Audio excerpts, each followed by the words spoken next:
keliru. Sing bener ngene, terputuslah pergaulan, terbujurlah sendirian, diri terbungkus kain kafan. Teng teng teng teng teng teng teng teng teng teng. Allahumma sholli ala Muhammad. Para jamaah rahimakumullah, 16 tahun perjalanan dan kiprah Syubbanul Muslimin dengan suka dan dukanya, dengan prestise dan prestasinya, adalah waktu yang wajib kita syukuri. Bahkan sesungguhnya bukan hanya tahun demi tahun saja yang harus kita syukuri, tapi setiap hari adalah waktu yang harus kita syukuri. Setiap hari kita diberi waktu dan kesempatan baru oleh Allah. Setiap bangun tidur itu sesungguhnya kita sudah diberi waktu dan kesempatan baru oleh Allah. Makanya begitu bangun tidur, kita dianjurkan untuk berdoa. Yang doa itu diawali dengan kalimat tahmid, alhamdulillah. Saya yakin semuanya udah hafal doa bangun tidur. Bangun tidur tuh doanya, alhamdulillahilladzi kok at'amana wa saqana. Nika doanya doana doer nika. Me at'amana wa saqana. Bangun tidur itu doanya alhamdulillahilladzi ahyana ba'dama amatana wa ilaihin nusyur. Itu kalau bangun tidurnya sebelum subuh. Tapi kalau kesiangan bangun tidurnya jam 7:30, doanya beda. Inna lillahi wa inna ilaihi raji'un. Bangun tidur aja langsung disuruh berdoa, dan doanya diawali dengan ungkapan syukur, alhamdulillah. Yang dialhamdulillahi ini bukan semalam tidurnya enak. Yang dialhamdulillahi bukan semalam tidurnya nyaman. Alhamdulillah semalam tidurnya enak banget, apalagi hujan rintik-rintik sambil berselimut, sambil mengeloni bojo. Beneneka saya alhamdulillahi. Bukan alhamdulillah semalam tidurnya enak banget, alhamdulillah aku semalam tidur enak, alhamdulillah apalagi aku semalam mimpi indah, mimpi ketemu Azmi. Bukan itu yang dialhamdulillah, bukan tidurnya yang dialhamdulillah, tapi alladzi ahyana, diberi kesempatan hidup oleh Allah, itu yang dialhamdulillah. Maka hidup ini harus kita setting dengan baik. Hidup kita harus kita planning agar sesuai dengan kehendak Allah, agar bisa menjalankan hal-hal yang mendatangkan rahmat dan ridha Allah subhanahu wa ta'ala. Hidup kita hari ini harus lebih baik daripada hidup kita yang kemarin. Kalau bisa seperti ini, kita termasuk yang disabdakan Nabi, minan najihin, termasuk orang-orang yang beruntung. Hidup kita hari ini harus lebih baik daripada hidup kita yang kemarin. Lah kalau hidup kita hari ini nilainya hanya sama dengan hidup kita yang kemarin, itu rugi. Jas buka iket belangkon, sama juga sami mawon, sami mawon, bokonge Mbak Mi dintup pada bain cangreng betul pada hari ini hanya sama dengan kemarin, rugi karena nggak ada tambahan amal kebaikan, nggak ada peningkatan prestasi ibadah. Apalagi kalau hari ini lebih buruk daripada kemarin. Itu namanya minal halikin, termasuk orang-orang yang celaka. Naudzubillah min. Para jamaah rahimakumullah, dari itu maka kita harus introspeksi, harus selalu evaluasi. Kita yang kemarin-kemarin belum baik, mulai hari ini harus berusaha jadi baik, melakukan hal-hal yang baik, terus menambah kebaikan, terus menambah kebaikan, terus menambah kebaikan. Mohon maaf, yang kemarin sholat fardunya masih bolong-bolong, sholat 5 waktu aja nggak lengkap, harusnya sehari 5 kali dijadikan 5 hari sekali. Jadi sekalinya kumat diropel-ropel, usolli fardhu subhi wal duhri wal asri wal maghribi wal isya'i, oplosan lillahi ta'ala. Sekarang nggak boleh, harus lengkap. Yang kemarin sholat fardunya 5 itu udah lengkap tapi belum berjamaah, atau jamaahnya masih jarang-jarang, mulai sekarang jamaahnya harus lebih rajin. Apalagi yang rumahnya deket sama masjid, 40 rumah sekitar masjid mendengar seruan adzan dari masjid, kok sholat fardunya tidak berjamaah di masjid, itu sholatnya dianggap tidak sempurna. Allahumma sholli ala Muhammad. Ukuran keimanan seseorang itu diantaranya ditentukan dari sholatnya, terutama sholat jamaah isya dan jamaah subuh. Kita termasuk mukmin sejati atau mukmin ecek-ecek, itu dilihat dari bagaimana kita menjalankan sholat isya sama sholat subuh. Terlebih ada barometer dari Rasulullah, asqalus sholah alal munafiqin sholatul isya wa subuh.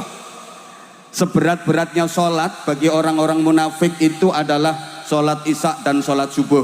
Begini, kalau kita diajak mengerjakan sholat isya dan sholat subuh kok ringan, semangat mau berjamaah, insya Allah kita termasuk mukmin sejati, alhamdulillah. Tapi kalau untuk mengerjakan sholat isya dan subuh berjamaah kok terasa berat, males, berat, males, berat, males, berat, males, berarti kita agak mukmin, agak muna. Halo, agak mukmin, agak muna. Ayo kita biasakan, utamanya subuh, langkahkan kaki kita ke masjid, karena subuh adalah awal dari hari yang kita jalani.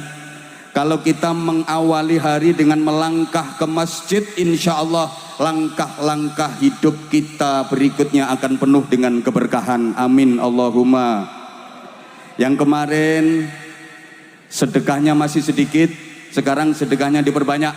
Ini maksudnya hari ini harus lebih baik daripada kemarin dan seterusnya. Yang kemarin masih banyak maksiat, sekarang harus lebih banyak taat. Yang kemarin banyak kentir, sekarang harus lebih banyak zikir. Yang kemarin masih kurang ajar, sekarang harus terpelajar. Yang kemarin masih belum punya adab, sekarang harus lebih beradab. Yang kemarin suka pacaran, sekarang suka wiridan. Yang kemarin masih suka dangdutan, sekarang suka sholawatan. Setuju? Setuju? Allahumma sholli ala Muhammad. Karenanya Bapak Ibu para jamaah sekalian yang saya hormati rahimakumullah, kita harus selalu melakukan perbaikan. Jangan hanya jadi orang baik, tapi harus jadi orang yang bisa memperbaiki, menyeru kebaikan, dan selalu melakukan perbaikan. Jangan hanya jadi orang solih, tapi harus berusaha menjadi muslih. Jangan hanya jadi orang baik, tapi jadilah orang yang memperbaiki dan melakukan perbaikan. Mal farqu bainas sholih wal muslih? Apa beda antara solih dengan muslih? Apa beda antara orang baik dengan orang yang melakukan perbaikan? Jawabnya, as-sholih khairuhu li nafsih, wal muslih khairuhu li nafsihi wa li ghairih. Orang baik itu kebaikannya hanya manfaat untuk dirinya sendiri saja. Sedang orang yang melakukan perbaikan, menyeru kebaikan, itu manfaat kebaikannya untuk dirinya sendiri, juga untuk orang lain. As-salih yuhibbuhun nas, wal muslih yu'adihin nas. Orang baik itu disukai banyak orang. Tapi kalau orang melakukan perbaikan, biasanya dimusuhi banyak orang. Tolong biar nggak salah paham, dicerna kata-kata saya. Orang baik itu disukai banyak orang, tapi orang yang menyeru kebaikan, melakukan perbaikan, biasanya dimusuhi banyak orang. Rasulullah sebelum diangkat menjadi nabi, di bawah usia 40 tahun, beliau disukai banyak orang. Semua orang suka, semua masyarakat cinta, karena Rasulullah orang baik, jujur, terpercaya, gak pernah bohong. Semua suka sama Rasulullah karena Rasulullah orang baik. Tapi begitu beliau diangkat jadi Rasul, diperintah untuk menyeru kebaikan, melakukan perbaikan, maka mulai banyak yang memusuhi Rasulullah, banyak yang membenci Rasulullah. Sampai Rasulullah dibilang pembohong, pendusta, tukang sihir, dibilang majnun, dibilang gila. Ini pelajaran berharga. Kita yang melakukan perbaikan, para ustadz, para kiai, para mubalik, mubalighah, harus siap dengan resiko dan konsekuensi. Orang melakukan perbaikan itu pasti banyak yang gak suka. Jadi ustadz dakwah baru dikritik sedikit aja udah lemah, baru kena cemoohan dikit aja udah mundur, cemen itu namanya. Kritikan kepada kita harus kita jadikan sebagai motivasi diri untuk meningkatkan prestasi. Saya yakinnya sebagaimana senandung yang barusan tadi, Subhanul Muslimin bisa besar, Subhan Loversnya bisa seluruh Nusantara. Itu pasti dalam perjalanannya mengalami rintangan, mengalami cacian, mengalami fitnahan, pasti diejek, dicemooh, macam-macam. Halo, ada yang bilang ini ngapain sholawatan pakai ngeplai rebana. Saya pernah ditanya kayak gitu, jawaban saya sederhana, timbang ngeplain dasmu. Ini bagian dari metode dakwah para wali dan pejuang Islam di Nusantara, supaya agama Islam mudah diterima oleh masyarakat melalui akulturasi budaya. Salah satunya mengajak berzikir, berdoa, bersolawat. Dengan dilakukan kayak gini, terbukti yang mau mengikuti metode seperti ini sampai sekarang anak cucunya, generasinya tetap cinta zikir, tetap cinta sholawat. Tapi yang nggak mau pakai metode kayak gini, sekarang malah banyak yang membid'ah-bid'ahkan, mengkafir-kafirkan, menyatakan syirik dan sebagainya dan sebagainya dan sebagainya. Harus kita akui, yang mampu mempertahankan ahlu sunnah wal jamaah di negeri ini, yang tetap eksis menjaga negara kesatuan Republik Indonesia dengan ideologi dan falsafah Pancasilanya adalah kita-kita yang suka bersolawat, kita-kita yang suka berzikir, kita-kita yang tetap menjaga akar pemikiran dari para pejuang Islam di Nusantara ini. Betul? Betul? Hati-hati, tadi Pak PLT Bupati udah menyampaikan mulai bermunculan lagi embrio pemikiran ekstrim, pemikiran radikal. Pokoknya pesan saya, apapun namanya, alirannya, kelompoknya, kalau di Indonesia ini sudah nggak mau mengakui keutuhan negara kesatuan Republik Indonesia, jangan diikuti. Udah nggak mau menerima Pancasila sebagai ideologi bangsa, jangan diikuti. Apa dipikir yang merumuskan Pancasila itu orang-orang bodoh? Yang merumuskan Pancasila itu para ulama, para kiai, melalui istikharah, melalui riyadhah. Coba kalau kita baca sejarah, dulu dalam Piagam Jakarta, sila pertama itu bunyinya ketuhanan dengan kewajiban menjalankan syariat Islam bagi pemeluk-pemeluknya. Akhirnya direvisi. Siapa yang merevisi? Para kiai, para ulama. Pertimbangannya, kalau bunyi pasal 1 seperti ini hanya untuk umat Islam saja. Sedangkan penduduk Indonesia ini agamanya macam-macam, walaupun memang Islam mayoritas. Bagaimana perasaan saudara-saudara kita yang non-muslim, yang beda agama, yang mereka juga ikut berjuang memerdekakan negeri ini, ikut berjuang membangun negeri ini, akhirnya disederhanakan dengan kalimat ketuhanan yang maha esa, yang itu sama sekali nggak keluar dari esensi Islam. Ketuhanan yang maha esa itu kan qul huwallahu ahad, la ilaha illallah.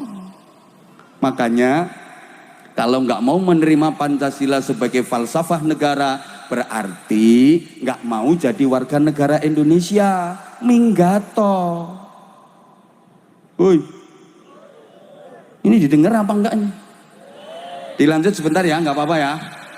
Allahumma sholli ala Muhammad. Oke, sehingga di antara wasiat Luqman Al-Hakim kepada putranya yang itu diabadikan dalam Al-Quran, ya bunayya aqimis salata wa'mur bil ma'rufi wanha 'anil munkari wasbir 'ala ma asabak inna dzalika min azmil umur.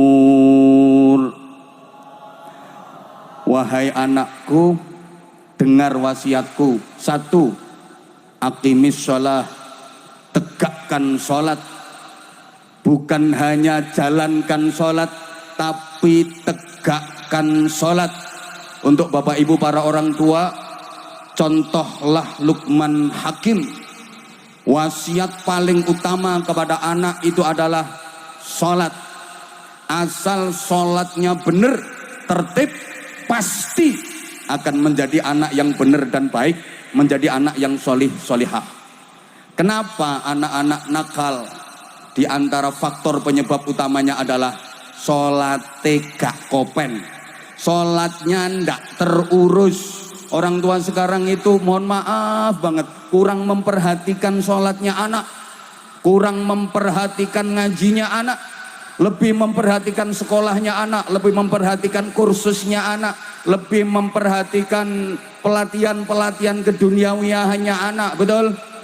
Kalau anak nggak sekolah, anak nggak ikut pelatihan, anak nggak ikut kursus, orang tua bingung, marah-marah. Tapi anak belum sholat, tenang-tenang aja. Sorry, orang tua sekarang beda banget sama orang tua dulu. Orang tua dulu anak masih kecil, udah dibeliin Al-Quran, diajari ngaji Al-Quran. Sekarang enggak. Coba anak-anak kita sekarang lebih banyak mana baca Quran sama baca HP? Itu salah satu faktornya. Males baca kitab kuning. Maaf, sekarang torikohnya torikoh internetiyah. Kitab yang dibaca Fathul WhatsApp, Raudatul Facebook, Kifayatul Instagram, Hidayatul Twitter, dan Nihayatul TikTok. Guru besarnya Syekh Google radhiyallahu anhu. Allah ya karim. Anak-anak muda sekarang pada berani-berani ninggalin sholat, pada menyepelekan sholat, jauh lebih mementingkan yang lainnya. Waktu subuh nggak sholat malah maraton, waktu zuhur nggak sholat pergi ke salon, waktu asar nggak sholat main badminton, waktu maghrib nggak sholat lihat sinetron, waktu isya nggak sholat malah main handphone. Awas di alam kubur kena smackdown. Nah, baru mulai hidup ini ketoknya mau mati. Mohon maaf, aqimis sholah, tegakkan sholat. Kalau sholatnya udah tegak, wa'mur bil ma'rufi wanha 'anil munkar, perintah kebaikan, menyeru kebaikan, lakukan perbaikan secara menyeluruh semampumu, dan perangi kemungkaran, cegah kemungkaran, tentu dengan cara yang baik. Nah, karena memerintah kebaikan dan mencegah kemungkaran ini penuh dengan resiko, maka wasbir ala ma asabak. Kamu harus mempunyai kesabaran yang kokoh atas apapun yang menimpamu sebagai konsekuensi dari amar ma'ruf nahi mungkar. Jamaah rahimakumullah, muslihun wahidun ahabbu ilallah min alafi sholihin. Satu penyeru kebaikan, satu orang yang melakukan perbaikan itu lebih dicintai Allah daripada ribuan orang baik, apalagi ribuan orang-orang yang belum baik kayak gini. Halo, ini manusia semua apa bukan ya? Oh makanya ya. Satu orang penyeru kebaikan, satu orang yang melakukan perbaikan lebih dicintai Allah daripada ribuan orang baik. Kenapa? Allah menjaga maslahatnya umat itu melalui penyeru kebaikan, melalui orang yang melakukan perbaikan. Bahkan Allah menjaga kelestarian alam semesta ini melalui penyeru kebaikan, melalui mereka-mereka yang melakukan perbaikan, mendakwahkan kebaikan. Wa ma kana rabbuka liyuhlikal qura bidzulmin wa ahluha muslihun. Dan sekali-kali Tuhanmu tidak akan menghancurkan satu negeri selama penduduk negeri itu pada mau menyeru kebaikan, melakukan perbaikan. Ini firman Allah pakai wa ahluha muslihun, bukan wa ahluha sholihun.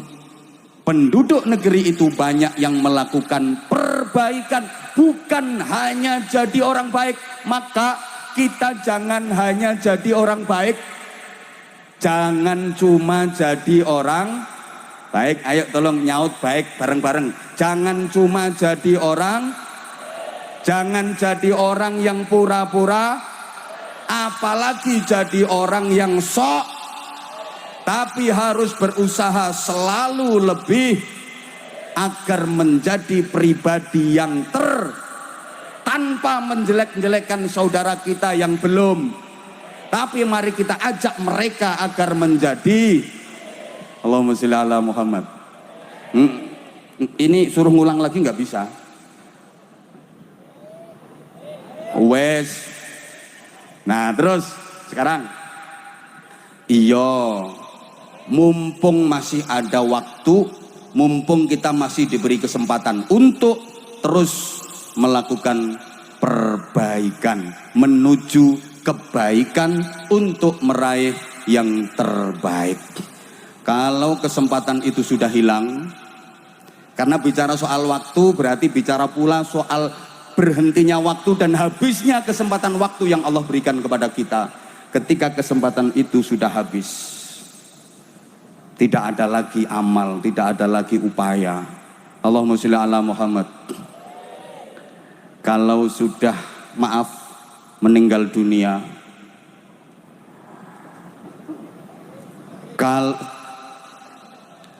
ojo gugupi wong tak antemi ya. Dianggap gak mikir tang ini. Kalau sudah meninggal dunia, rumah megah bagai istana, melimpahnya harta benda, pangkat jabatan yang tinggi tiada terkira. Ketika nafas terakhir tiba, di saat tubuh meregang nyawa, gak ada yang dibawa serta. Bahkan sebatang jarum pun gak dibawa menghadap Sang Maha Kuasa, kecuali amal soleh, iman dan takwa kita. Ini yang ngomong baik-baik ini kayaknya sebentar lagi. Kalau dirimu sudah terbujur kaku, badan pun tak berharga, sesaat ditinggal nyawa, anak istri tercinta tak sudi lagi bersama. Izin Gus, ngapunten Gus. Secepatnya jasad dipendam. Makasih. Secepatnya jasad dipendam karena tak lagi dibutuhkan. Gak usah tambah gak karu-karuan kok. Diri yang semula dipuja kini bangkai tak berguna. Angel loh ini hoyae angel loh. Dari kamar yang indah, kasur empuk tilam putih, kini harus berpindah, terbujur dalam perut bumi. Loh ini ada refnya malah medeni wong, rungokne. Kalau selama ini diri berhiaskan emas intan permata, bermandi cahaya, gak iso nerusno.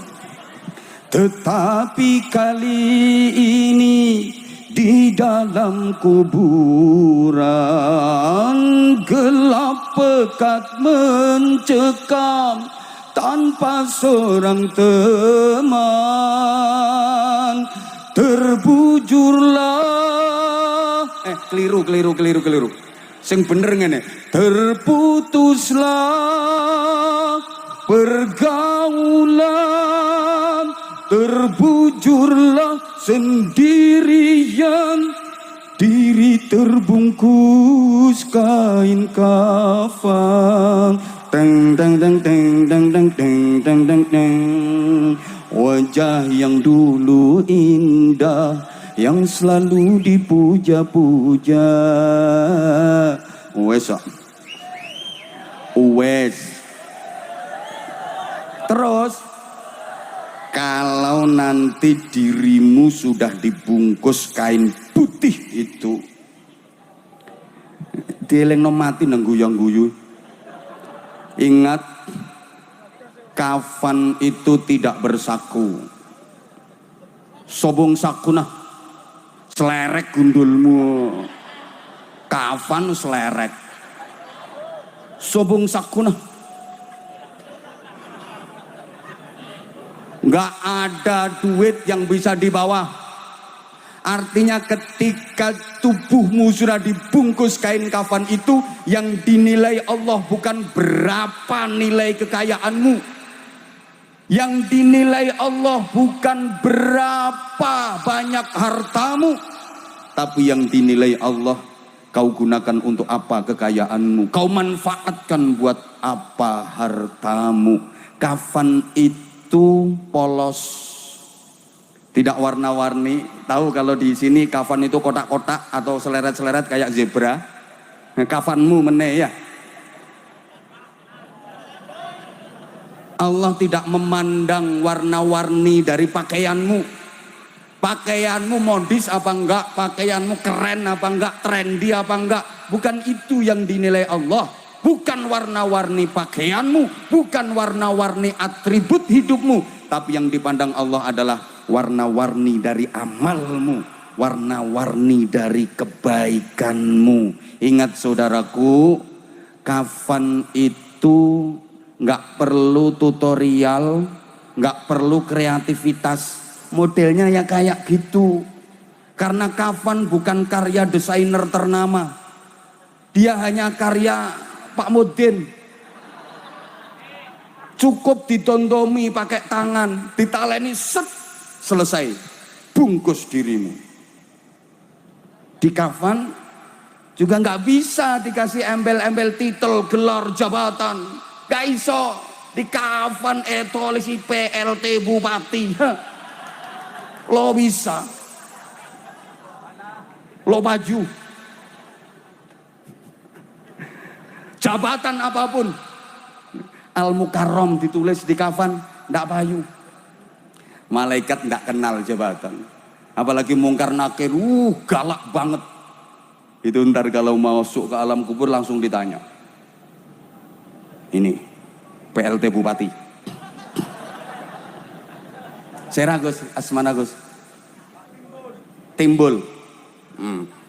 Nggak ada dipanggil, ya PLT Bupati mohon izin saya mau nanya. Nggak ada malaikat kayak gitu, nggak ada. Nggak ada malaikat permisi, nggak ada. Seporana nggak ada. Nyoona izin nggak ada. Langsung timbul tanpa gelar. Man robbuka, siapa Tuhanmu? Bisa jawab lolos, nggak bisa jawab hancur. Pukuli sama malaikat. Sama semua juga gitu. Saya juga tanya sama malaikat, Anwar Zahid, ya udah langsung surga. Nah, jadi nggak usah banyak pertanyaan. Lo kan terserah saya yang ngaji saya.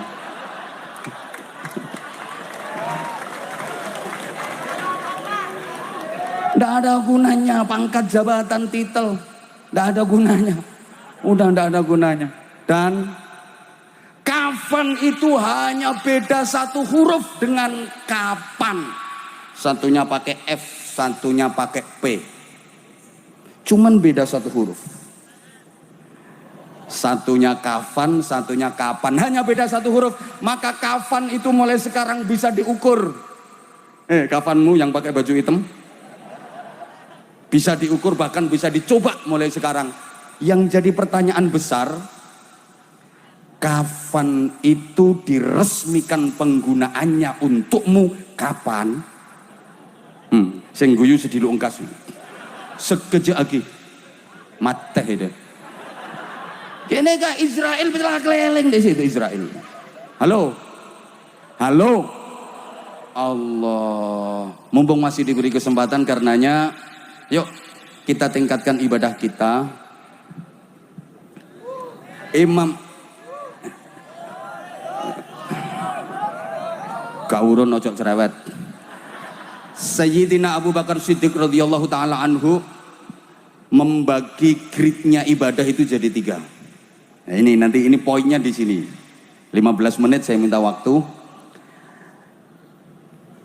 Tingkatan ibadah itu ada 3. Pertama, ibadah yang dilakukan karena takut siksa neraka.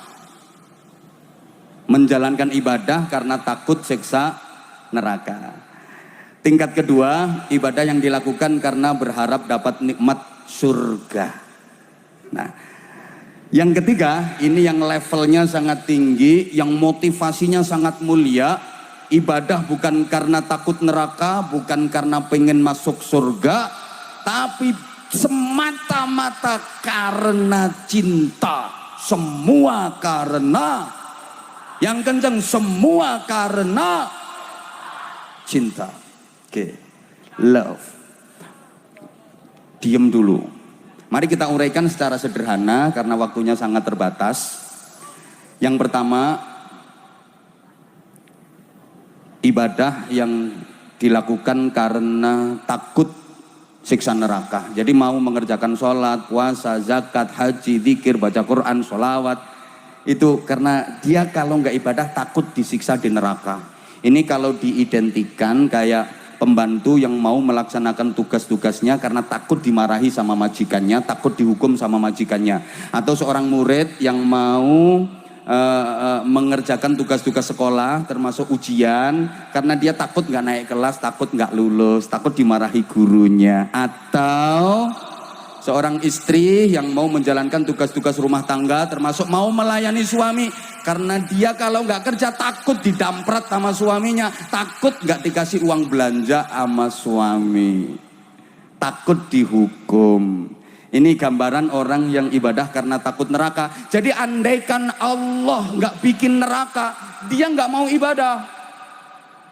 Misalkan Allah tidak menciptakan neraka, dia nggak mau beribadah. Yang kedua, ibadah yang dilakukan karena pengen masuk surga, pengen dapat pahala. Ini gambarannya kayak pembantu yang mau kerja keras karena pengen dapat gaji dari majikannya, karena pengen dapat tambahan tips-tips, tambahan-tambahan gaji dari majikannya. Atau murid yang mau mengerjakan tugas-tugas sekolah, mau mengerjakan ujian karena pengen dapat penghargaan, pengen dapat nilai yang bagus, pengen naik kelas, pengen lulus. Atau ustadz mau ceramah karena pengen dapat, siapa ngomong duitmu? Udah dibilangi berkali-kali, ada ustadz ceramah kok niatnya nyari duit, itu dosa. Dosa. Lebih dosa lagi kalau ada panitia ngundang ustadz suruh ceramah nggak dikasih duit. Itu aturannya malah besar dosanya.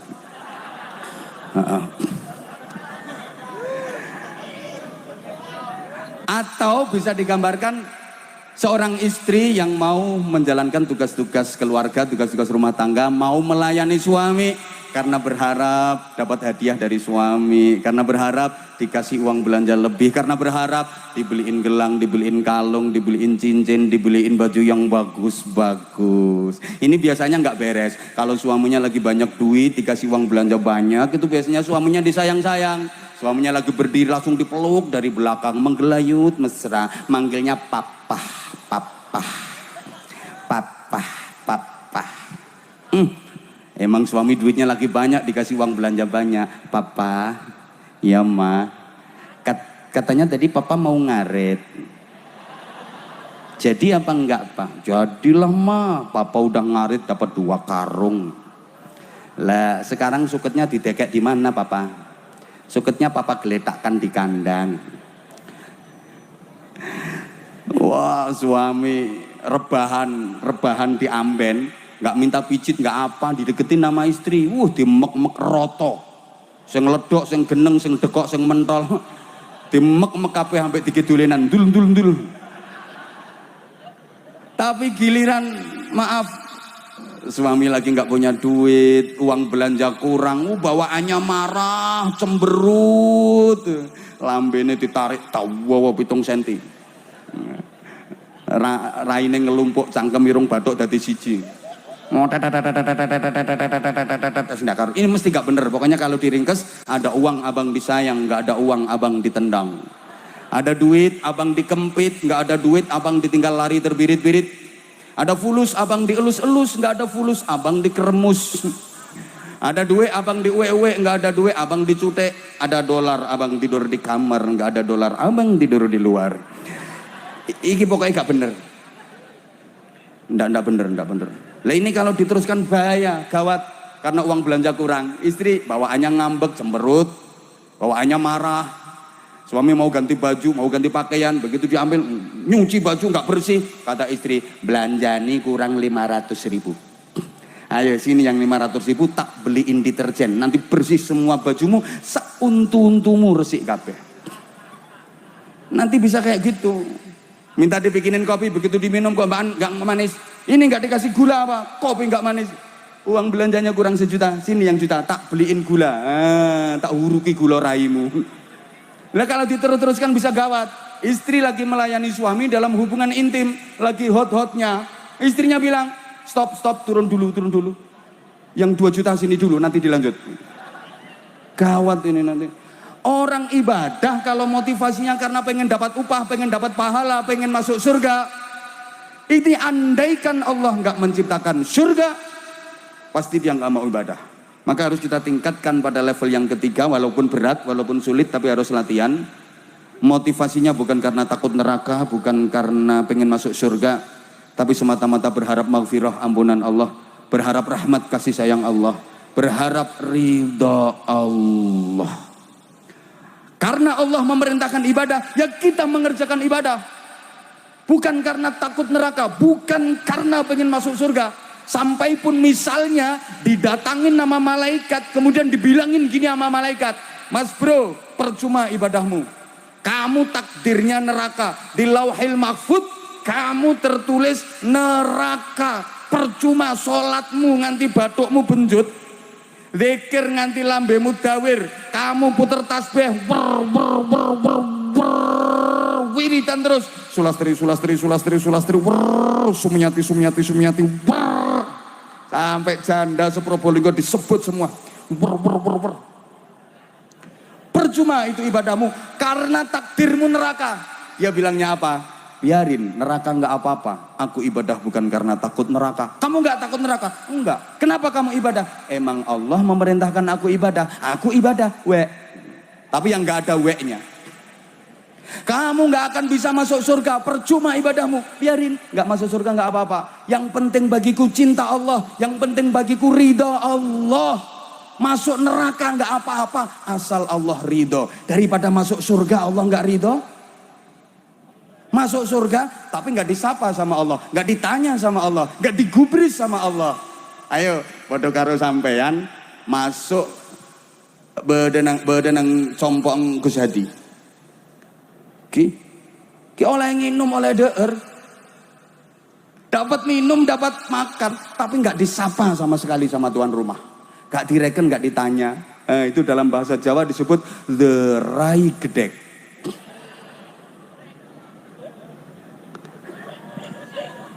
Saya jadi teringat satu kisah. Salah satu istri yang paling dicintai oleh Khalifah Harun ar-Rasyid adalah seorang istri yang berasal dari perempuan kampung, desa, hitam, wajahnya pas-pasan.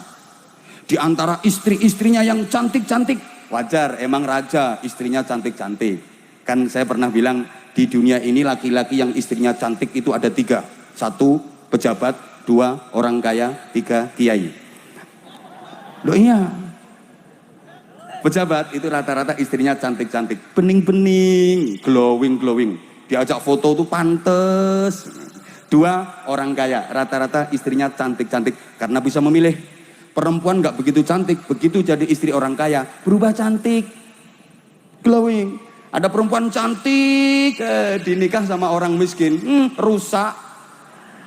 Melakukan seyek diajak usung-usung boto, ndeker kayak wedhus mencret. Yang ketiga, yang istrinya cantik itu kiai.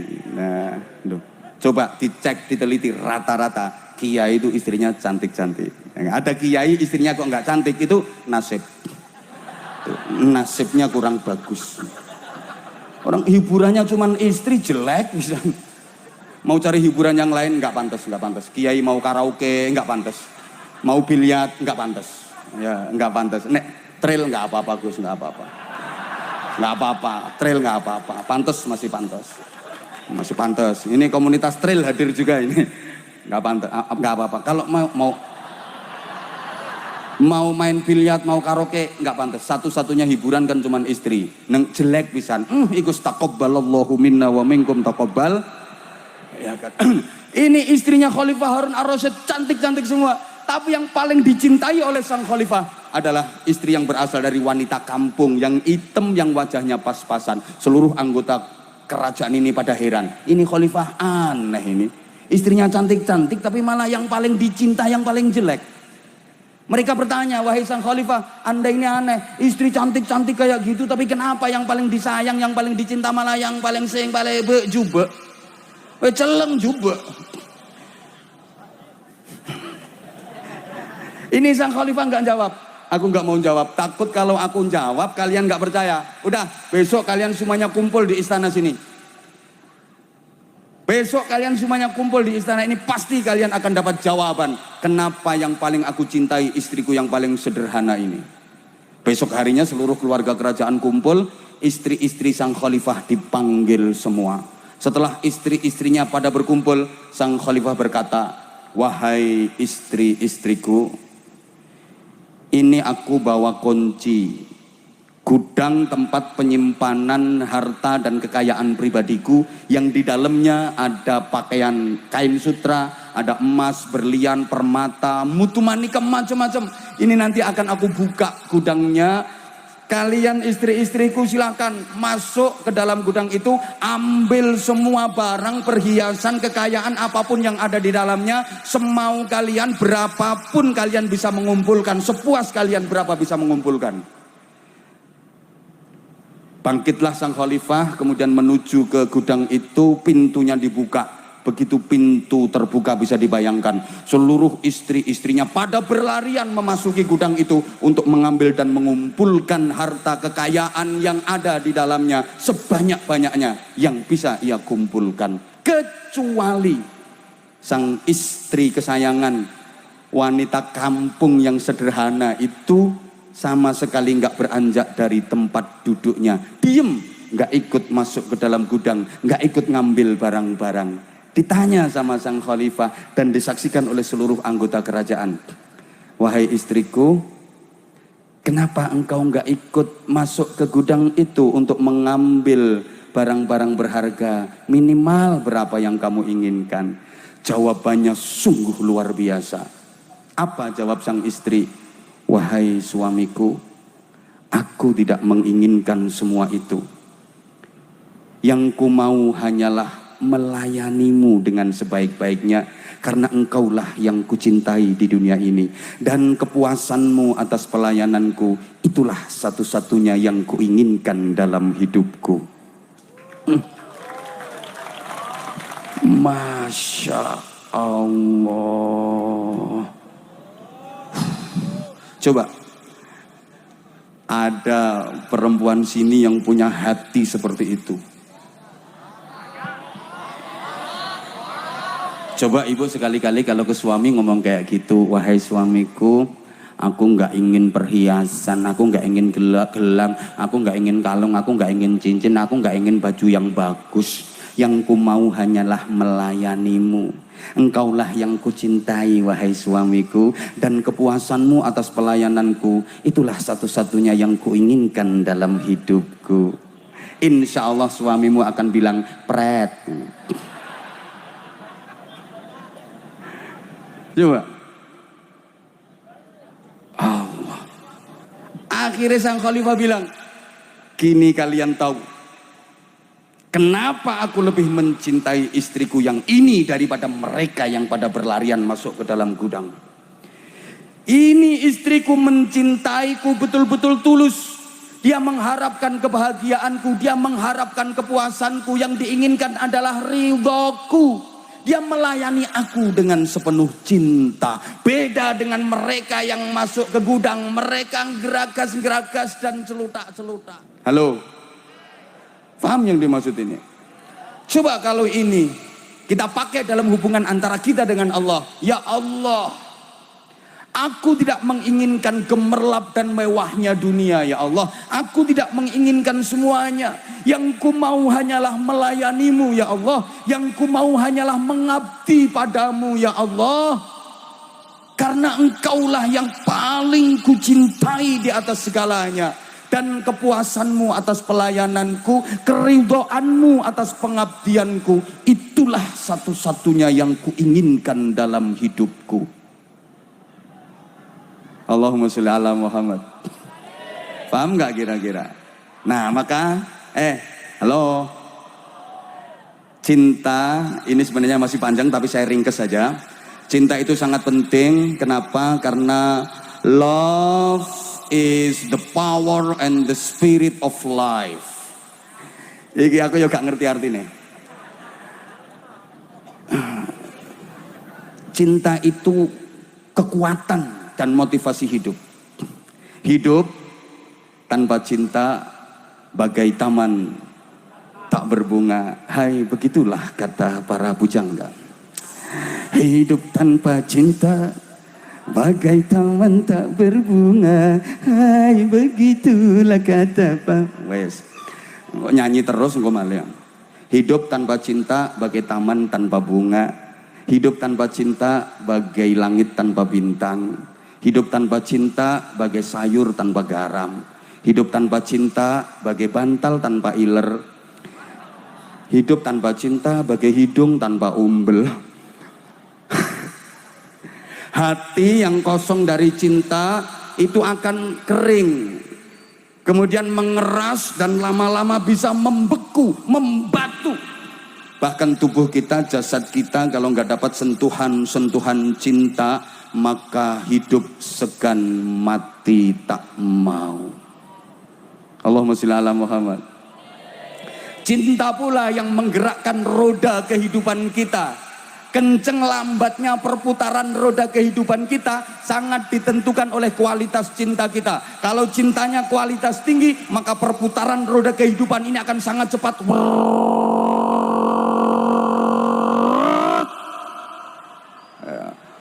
Valentino Rossi lewat, Marquez lewat. Alah berarti ngono kok. Tapi kalau kualitas cinta kita rendah, maka perputaran roda kehidupan kita juga sangat lambat. Kayak becak yang muatannya berat, banyak kempes. Set set set set set set set set set set. Sekarang persoalannya, apa yang kita cintai dalam hidup ini? Itu yang menentukan arah kehidupan kita. Allahumma sholli ala Muhammad. Para jamaah, apa yang kita cintai dalam hidup ini itu akan menentukan arah kehidupan kita. Kalau yang kita cintai harta, maka fokus hidup kita harta, harta, harta, harta, dan harta. Orang itu kalau cinta duit, yang ada di pikirannya ya yang ada di hatinya ya sak pola tingkai ya karena memang dia cinta Maaf, orang kalau cinta pangkat, jabatan, kedudukan, mohon maaf. Kalau dia gila, cinta pangkat, jabatan, kedudukan, fokus hidupnya ya pangkat, jabatan, kedudukan, apapun dilakukan demi melanggengkan pangkat, jabatan, kedudukan, dan kekuasaannya. Sorry, coba kalau lagi musim pil-pilan, ya pemilu, pilkada, pilopoai, lihat, yang pengen jadi pejabat, kampanye sana sini, tiap RT didatangi, orang hamil dimintai dukungan. Orang semper dimintai dukungan, pasang baliho foto di mana-mana sampai dia rela jadi penunggu jembatan. Nah, fotonya gede di samping jembatan. Bukan cuma penunggu jembatan, rela jadi penunggu pohon. Sampai hantu-hantu yang tinggal di pondok pohon itu lari semua ketakutan. Saking gila jabatan, nggak peduli apapun dilakukan, berbagai macam cara ditempuh. Ini biasanya kualat. Kebelet cangreng mujur lu. Nah, orang kalau cinta lawan jenis maka fokus hidupnya ialah lawan jenis. Padahal semua yang berbau dunia pasti akan sirna. Kullu man 'alaiha fani wa yabqa wajhu rabbika dzil jalali wal ikram. Semua yang ada di dunia ini akan sirna, yang kekal abadi hanya Allah Subhanahu. Yang kekal abadi hanya Allah Subhanahu.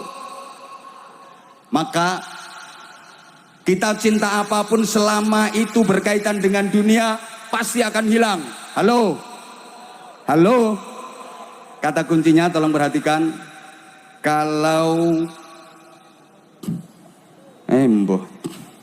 Kalau tak ingin kehilangan kekasih, maka cintailah kekasih yang selalu ada untukmu.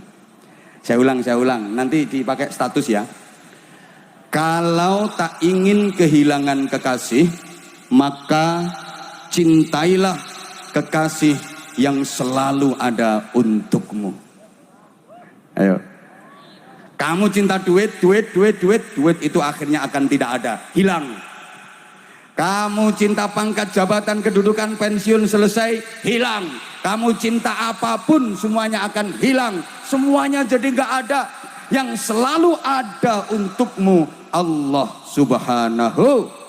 Maka kalau kamu cinta Allah, kalau kita cinta Allah, Allah akan selalu ada untuk kita. Kalau kita cinta Rasulullah, Rasulullah akan selalu membersamai kita, memberikan pembelaan kepada kita, memberikan syafaatnya kepada kita. Setidaknya setiap hari baca sholawat 100 kali. Siapa yang membaca sholawat setiap hari minimal 100 kali, kutibat baina ainaihi bara'atun minan nar, maka ditulis di antara kedua matanya, lebih tepatnya di keningnya, bahasa Inggrisnya the batok.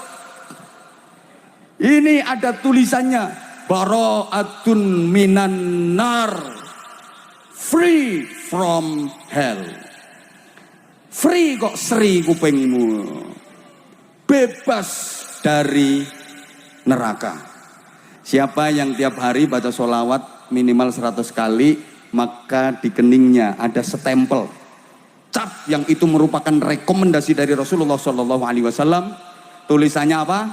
Bebas dari neraka. Jamaah sekalian, surga itu milik Allah. Yang punya surga itu Allah. Tapi yang diserai kunci pertama kali adalah Rasulullah Shallallahu Alaihi Wasallam. Siapapun gak akan bisa masuk surga lewat pintu manapun kalau tidak mendapatkan rekomendasi dari Rasulullah Shallallahu Alaihi Wasallam. Allahumma sholli ala Muhammad.